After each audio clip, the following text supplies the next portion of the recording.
universelle permettrait de réduire les conflits. On n'a pas l'habitude en classe d'avoir ce genre d'interaction et le fait de travailler comme ça sur un projet qui leur permet de se positionner vraiment et dans l'espace et de s'affirmer dans leurs opinions, c'est vraiment quelque chose d'important pour le travail du débat qu'on continuera l'année prochaine en classe de 3e.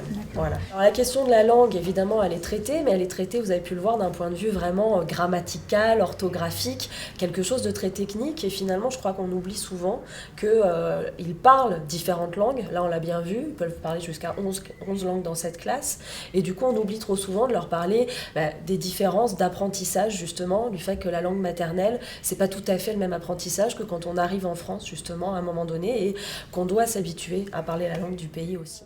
Parce que les Lingala, la façon que tu parles, c'est la même façon que tu écris, mais en français, la façon que tu parles, c'est pas la même façon que tu écris.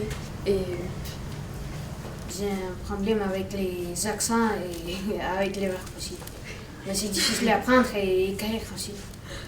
Alors à mon avis déjà, on a fait un grand point géographique, ce qui n'est pas négligeable au niveau de la francophonie. C'est vrai que c'est sans doute un mot dont ils avaient déjà entendu parler parce qu'on a travaillé sur les 10 mots cette année, mais c'est pas quelque chose qu'ils avaient déjà pu approcher ou même toucher du doigt. Mettre un nom sur les langues qu'ils comprennent par exemple, ou sur les langues qu'ils souhaiteraient parler, ça c'est quelque chose de nouveau pour eux.